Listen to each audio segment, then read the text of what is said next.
दोस्तों, यारों की यारी और प्रोटीन की कहानी कभी भी नहीं भूलना चाहिए, क्योंकि प्रोटीन जो है हमारे सेल्स का एक एंड प्रोडक्ट है। तो चलिए दोस्तों, आप सभी का स्वागत है आपके अपने इस YouTube channel biology the zip science पे। इस चैनल पे मैं आज एक नया टॉपिक और पूरे बेसिक बताने वाला हूँ, उस टॉपिक का बेस बताने वाला हूँ जिस टॉपिक को आप देख रहे होंगे, प्रोटीन और पॉलीपेप्टाइड। तो चलिए ज़्यादा समय नहीं लेते हुए आज इस वीडियो की शुरुआत करते हैं। दोस्तों, जब भी हम प्रोटीन और पॉलीपेप्टाइड की बात करते हैं तो यहाँ पे आप देख रहे हैं कि पॉली और पेप्टाइड दो चीज़ें हैं। पॉली का मतलब क्या होता है? मेनी, यानी बहुत सारे नंबर होंगे, n नंबर्स हो सकते हैं, ठीक है। पेप्टाइड का मतलब क्या होता है? ये एक तरह का बॉन्ड है। ये बॉन्ड किसके बीच में बनता है? अमाइनो एसिड्स के बीच में बनता है। कोई दिक्कत नहीं है। तो अगर हम पेप्टाइड बॉन्ड बोलते हैं तो सिंगल पेप्टाइड, यानी अगर हम लोग पेप्टाइड बॉन्ड कहे तो ये दो अमाइनो एसिड के बीच में बनने वाला एक बॉन्ड होगा। डाइपेप्टाइड कहे तो तीन अमाइनो एसिड के बीच में बनने वाला एक बॉन्ड होगा। फिर ट्राइपेप्टाइड कहेंगे तो चार, टेट्रा कहेंगे तो पांच अमाइनो एसिड। और वैसे ही क्या होगा कि बहुत सारे अमाइनो एसिड से मिलकर बना हुआ ये हमारा बॉन्ड क्या कहलाएगा?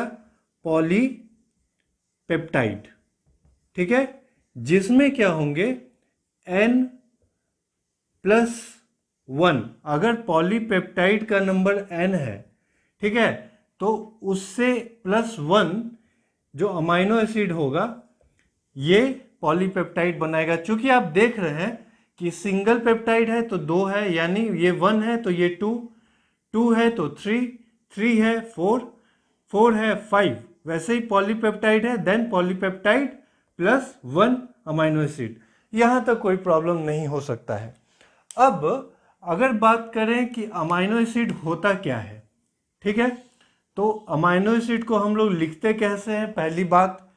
बॉन्ड फॉर्म कैसे होता है, वो दूसरी बात। तो एक एक करके हम लोग देखते हैं कि अमाइनो एसिड का स्ट्रक्चर क्या है और उसका बॉन्ड फॉर्मेशन का मेथड क्या है। दोस्तों, अगर हम लोग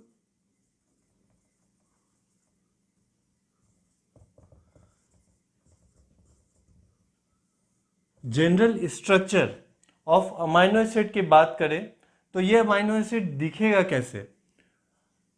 एक कार्बन, जिसको हम लोग अल्फा कार्बन कहेंगे, देन एक हाइड्रोजन, दूसरा एंड COOH, नीचे R ग्रुप, और एक हमारा क्या होगा? NH2 ग्रुप, ठीक है। अमाइनो एसिड कहते हैं हम इसको, कैसे कहते हैं? यहां देख सकते हैं कि ये ग्रुप क्या है? अमाइनो ग्रुप है, और ये ग्रुप क्या है? एसिड ग्रुप है। सो दैट कलेक्टिवली हम लोग क्या कह सकते हैं कि ये एक अमाइनो एसिड है। कोई दिक्कत नहीं है। लेकिन दिक्कत क्या है यहां पर कि अमाइनो एसिड क्या बनाएगा? प्रोटीन। ये दिक्कत नहीं है कि प्रोटीन बनाएगा, लेकिन ये प्रेजेंट कहां पे होगा? ठीक है, ये होगा सेल्स में, यानी एक सेल के केमिकल इन्वायरमेंट में होगा, ठीक है, जिसको हम लोग क्या बोलेंगे?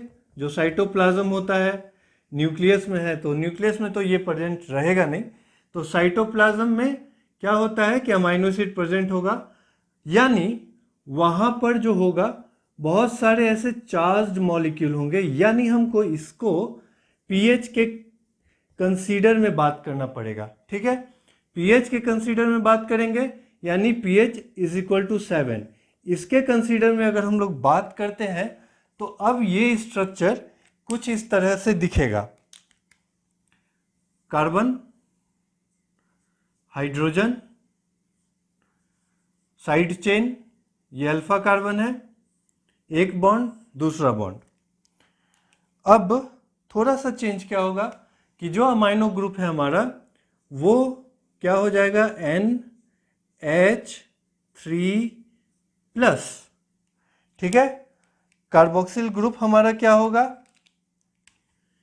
COO-। कोई दिक्कत नहीं, ठीक है। फिर से मैं बोल रहा हूं, ये हमारा जनरल स्ट्रक्चर है, लेकिन जब हम लोग pH 7 में ही बात करेंगे, हमेशा आपको pH में ही बात करना है, चूंकि एक केमिकल कंपाउंड है, ठीक है, अमाइनो एसिड है जो हमारे साइटोप्लाज्म केमिकल इन्वायरमेंट में प्रेजेंट रहता है। तो जब हम इस अमाइनो एसिड का बात करते हैं, ठीक है, तो एक कार्बन हो गया हमारे पास जिसको अल्फा कार्बन बोलते हैं। और लास्ट पिछले दूसरे वीडियो में मैंने बताया था कि कार्बन जो होता है उसका वैलेंसी 4 होता है, वो 4 बॉन्ड बना सकता है। तो यहाँ भी 1 2 3 4 बॉन्ड बना रहा है, कोई प्रॉब्लम नहीं है। इस कार्बन को अल्फा कार्बन बोलेंगे क्योंकि एक सिंगल कार्बन से चारों है, और इस ऐसे कार्बन को हम लोग बोलते हैं कायरल कार्बन।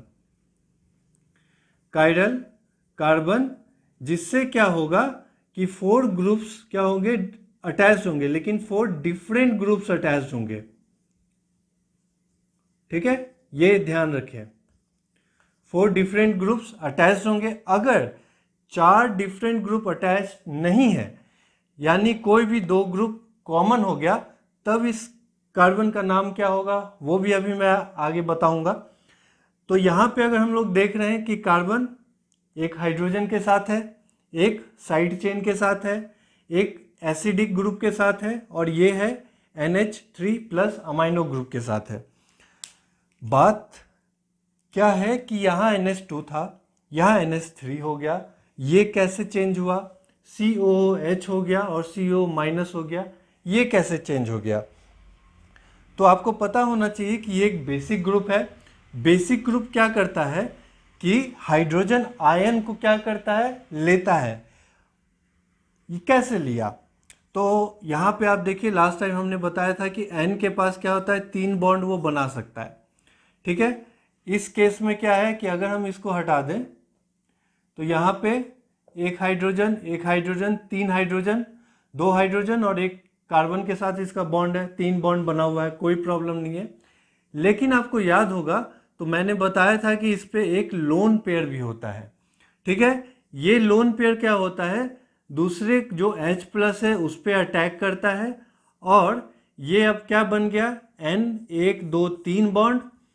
एक बॉन्ड जो जाएगा वो हाइड्रोजन के साथ है, चूंकि इसका 2 इलेक्ट्रॉन था जो इसके माथे के ऊपर था, एक इलेक्ट्रॉन तो इसके माथे के ऊपर है, एक इलेक्ट्रॉन किसको ये दे दिया, हाइड्रोजन को, यानी इसके पास एक इलेक्ट्रॉन की कमी हो गई, सेम एज उतना ही चार्ज इसके ऊपर आ जाएगा, तो एक पॉजिटिव चार्ज हो गया, इसलिए इसको लिखते हैं NH3+। इस केस में देखें क्या होता है कि COO और H, ये हमारा इसका स्ट्रक्चर है एसिड का। अब क्या होता है कि हाइड्रोजन जो है वो अपना इलेक्ट्रॉन छोड़ के बाहर निकल सकता है क्योंकि इन्वायरमेंटल फेवरेबल कंडीशन है, और ये जो होगा जिसके पास 2 इलेक्ट्रॉन है, ये आ गया इस ऑक्सीजन के पास, तब carbon double bond O, single bond O-, और यहाँ हो गया H+। ये ऑक्सीजन के ऊपर 2 इलेक्ट्रॉन, एक इलेक्ट्रॉन तो यहाँ था इसका, एक हाइड्रोजन का भी आ गया, तो इसको कोई दिक्कत नहीं है। ऑक्सीजन का टेंडेंसी, चूंकि वो एक इलेक्ट्रोनिगेटिव एटम है, तो उसके पास निगेटिव चार्ज हो तो वो बहुत खुश होगा, वो स्टेबल है। स्टेबल एक कंडीशन इस तरह से भी है जिसको आप लोग रेजोनेंस पढ़े होंगे कि ये जो निगेटिव चार्ज है वो अब यहाँ आएगा और ये यहाँ आएगा, ठीक है। तो अब स्ट्रक्चर क्या हो गया, C single bond O- double bond O, ठीक है। ये और स्टेबल है, यानी ये जो फॉर्म है, ठीक है, इस एसिड का, कार्बोक्सिलिक एसिड का जो ये फॉर्म है वो स्टेबल है। फर्ज कीजिए कि एक बच्चा है, ठीक है, वो बहुत इनर्जेटिक है, घर में है, बदमाशी कर रहा है, ठीक है, इधर उधर, और मम्मी पापा बहुत परेशान है कि वो बहुत बदमाशी करता है। अब उसको आप छोड़ दीजिए, बोलिए बेटा पहाड़ चढ़ के आओ, वो पहाड़ चढ़ के आया, क्या वो बदमाशी करेगा? नहीं कर सकता, क्योंकि उसकी एनर्जी जो है वो खत्म करके आया है, वो वहां लूज करके आया है। राइट ना, वो क्या हो जाएगा, स्टेबल हो जाएगा, सो जाएगा, बैठ जाएगा, तो वो स्टेबल है। यहां पे भी यही केस है कि आप इस इलेक्ट्रॉन को जितना चलाओगे, जितना नचाओगे, इसकी स्टेबिलिटी सेम एज वैसे ही बढ़ जाएगी। कोई प्रॉब्लम नहीं यहां तक, ठीक है। तो ये बहुत स्टेबल स्ट्रक्चर है, ये स्टेबल स्ट्रक्चर है। तो इस तरह से अपने को क्या होगा कि कभी भी आपको अमाइनो एसिड का स्ट्रक्चर लिखने दिया जाए तो आपको इस फॉर्म में ही लिखना है, जिसमें आपको पूरे के पूरे नंबर मिलेंगे। इस फॉर्म में लिखिएगा वो गलत हो जाएगा, रीज़न मैंने आपको बता दिया, ठीक है। ये एक अमाइनो एसिड का जनरल स्ट्रक्चर है। अब आर ग्रुप के बेसिस पे क्या होता है, इसके नेम्स अलग अलग होते जाते हैं। तो एक दो एग्जाम्पल हम लोग देखते हैं, उसके बाद हम लोग देखेंगे कि पेप्टाइड बॉन्ड कैसे ये बनाता है, ठीक है। चलिए, तो ये हमारा क्या है, एक general structure of amino acid, ठीक है। अब मान लीजिए कि अगर आर हमारा क्या हो जाए, एच हो जाए, आर हमारा क्या हो, एच हो, तो इस स्ट्रक्चर को हम लोग कैसे लिख सकते हैं कि सी सिंगल बॉन्ड एच, सी ओ ओ माइनस और NH3+, ये कॉमन है। आर हमारा क्या हुआ, H हो गया, ठीक है। और ये हमारा क्या था, अल्फा कार्बन था। अब यहाँ पे एक केस क्या है कि आप देख सकते हैं कि ये बॉन्ड डिफरेंट है, ये बॉन्ड और ये बॉन्ड सेम हो गया। यानी अब ये जो कार्बन होगा, चूंकि बॉन्ड सेम होने से क्या हो गया कि ये कार्बन को अब हम लोग कहेंगे अकायरल कार्बन। अकायरल कार्बन जो होता है वो सिमेट्रिक नेचर को शो करता है, ठीक है। अकायरल कार्बन सिमेट्रिक होगा, लेकिन जो कायरल कार्बन है, जो आप 4 बॉन्ड यहाँ देख रहे हैं, ये सी अल्फा है, ये कायरल है अभी यहाँ पे, तो ये क्या होगा, असिमेट्रिक होगा, ठीक है। कोई सिमेट्रिक नेचर शो नहीं करेगा। सिमेट्रिक क्या होता है, कितने टाइप्स के सिमेट्रिक बिहेवियर होते हैं, इनैंसियोमर होता है, डाइस्टीरियोमर्स होता है, तो उसके लिए मैं एक सेपरेट वीडियो जरूर बनाऊंगा।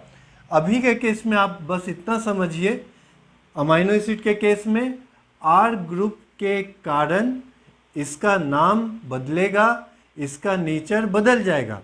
तो अगर R बराबर H है तो इस अमाइनो एसिड का नाम क्या है, इसको हम लोग बोलते हैं ग्लाइसिन, ठीक है, जिसका 3 लेटर कोडोन ग्लाई और 1 लेटर में इसको G बोलते हैं। इसका भी एक अलग से टेबल बनाऊंगा मैं, ठीक है। ये एक एग्जाम्पल है।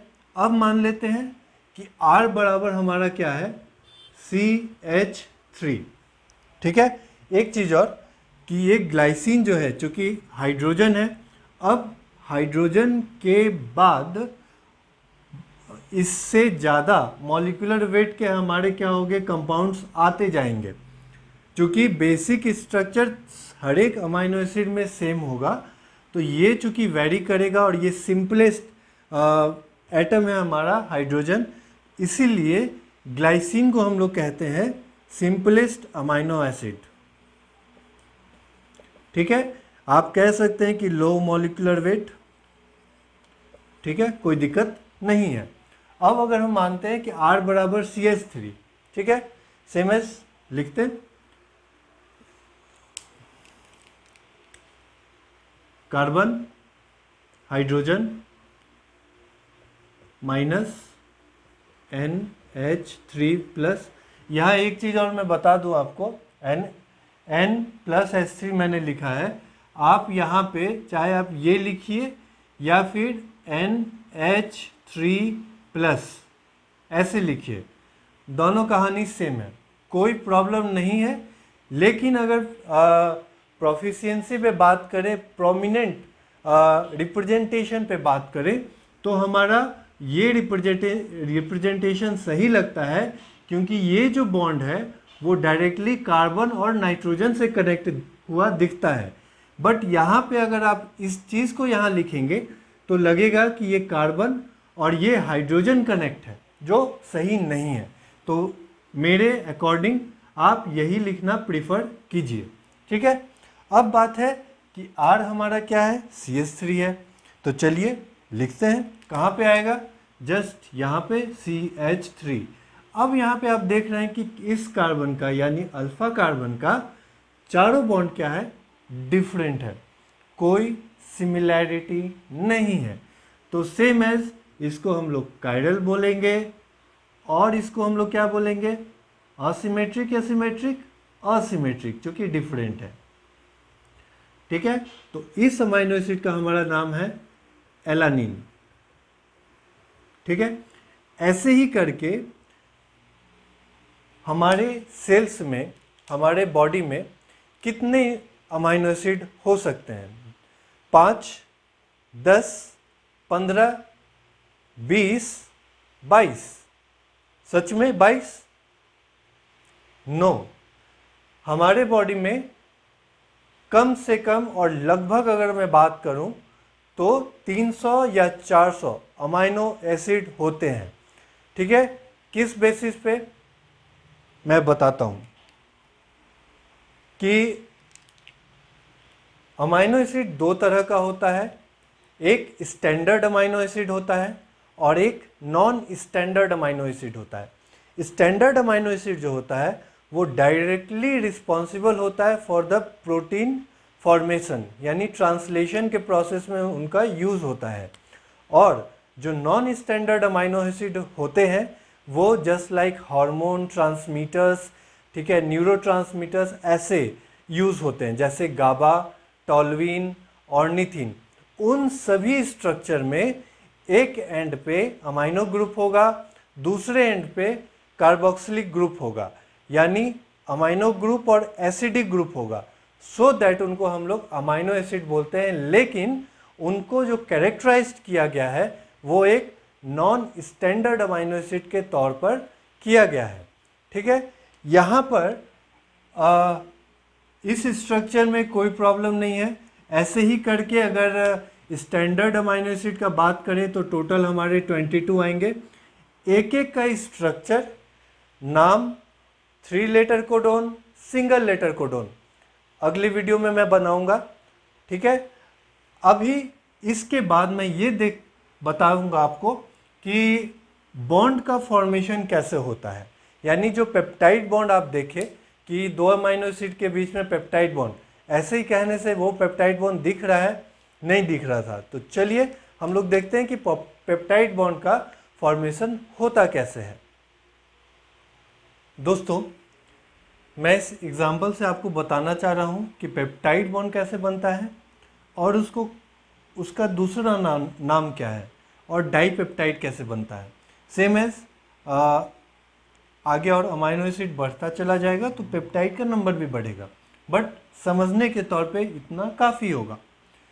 अब यहाँ आप देख रहे हैं इस स्ट्रक्चर को कि कार्बन है, NH3+ है, HR1COOH प्लस, वही कार्बन दूसरा अमाइनो एसिड है ये जिसका R2 है।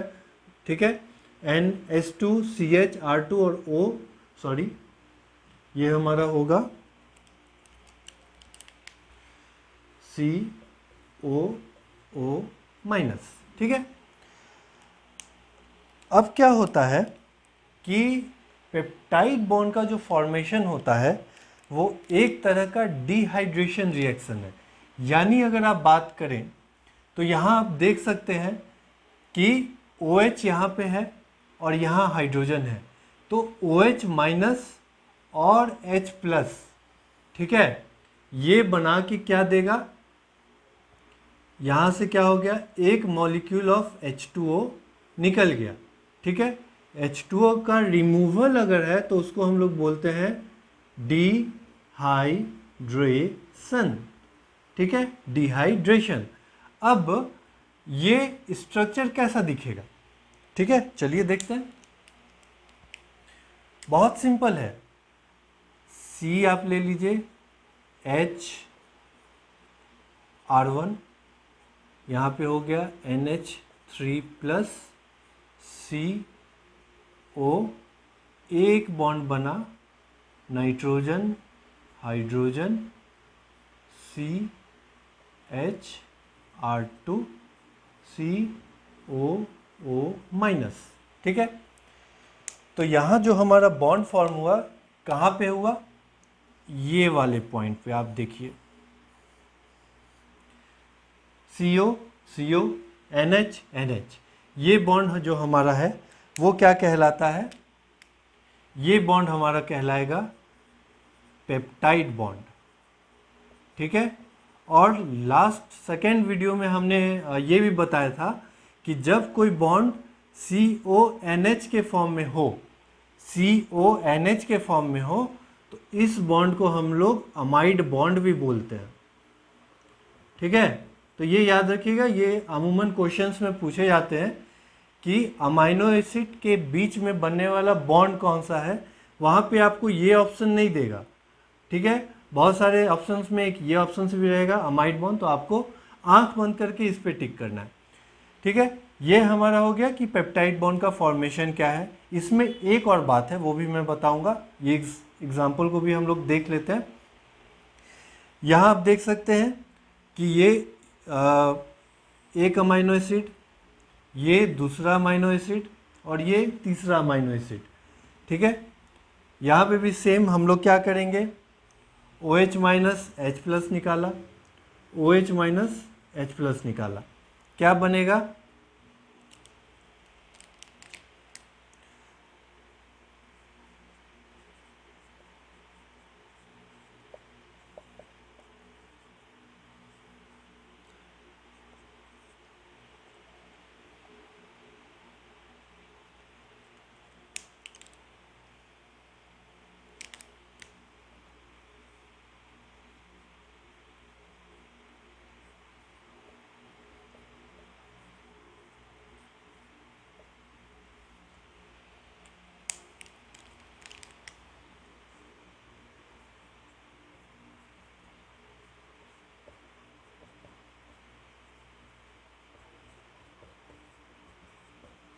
ठीक है, यहाँ पे आप देखिए,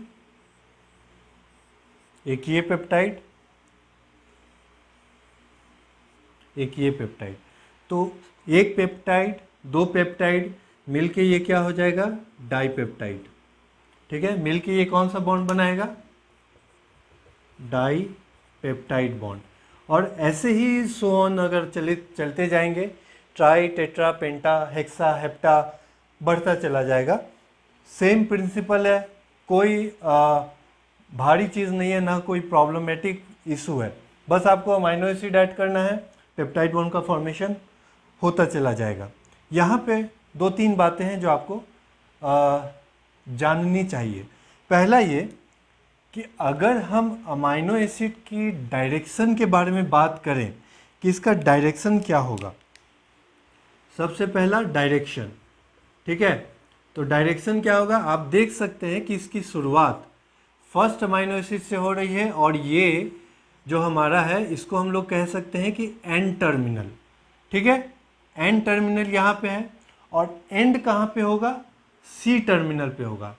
यानी प्रोटीन का डायरेक्शन क्या होगा, एन टू सी, ये याद रखें, ये कांस्टेंट है, ये चेंज नहीं होता है, डायरेक्शन एन टू सी। ठीक है, अमाइनो एसिड के नंबर के अकॉर्डिंग आपका पेप्टाइड नेचर क्या होगा, वो पेप्टाइड बॉन्ड भी बढ़ता चला जाएगा। और यहाँ एक बात और है जो इसको मैं क्लियर करने के बाद बताता हूँ। तो डायरेक्शन एन टू सी होगा। ठीक है, और ये एक तरह का कौन सा रिएक्शन है, डिहाइड्रेशन रिएक्शन है।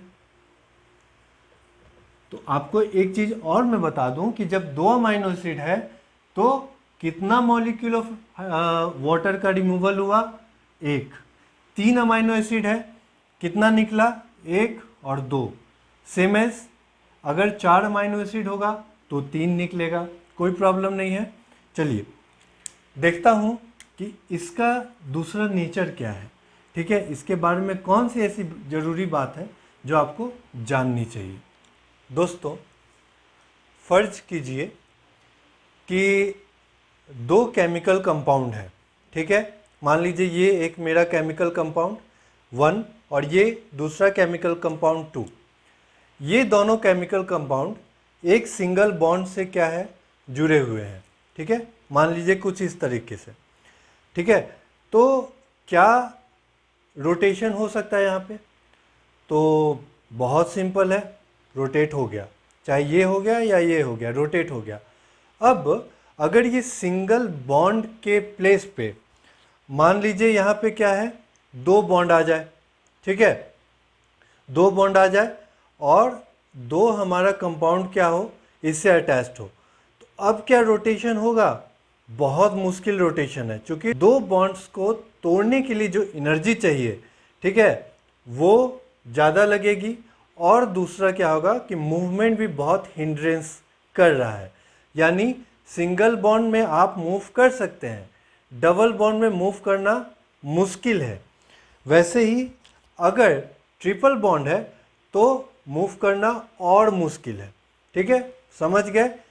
इस कॉन्सेप्ट को इससे समझा जा सकता है। देखिए क्या होता है कि जब हम लोग बात करते हैं कि एक अमाइड बॉन्ड है CONH और यहाँ पे भी C है, कोई हमको अभी इसको नहीं देखना, हमको सिर्फ अभी CONH पे कंसंट्रेट करना है।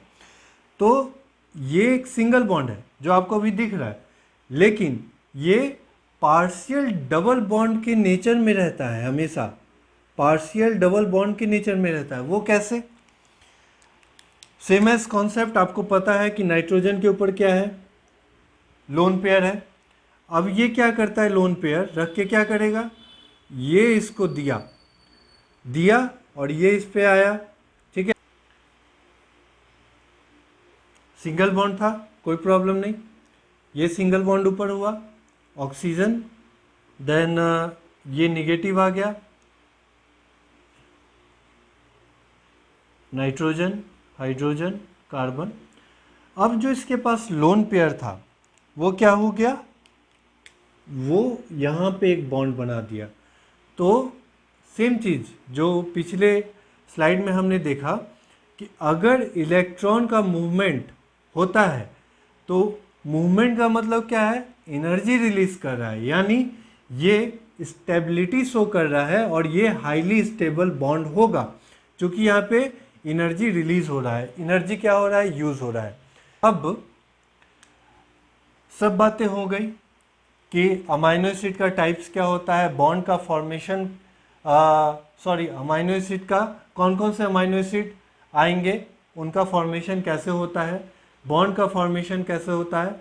बात अब रह गई टाइप्स पे, ठीक है। तो अगर टाइप्स पे हम बात करते हैं तो सबसे पहले मैंने बताया कि स्टैंडर्ड नॉन स्टैंडर्ड होता है। दूसरा एसेंशियल और नॉन एसेंशियल अमाइनो एसिड्स होते हैं।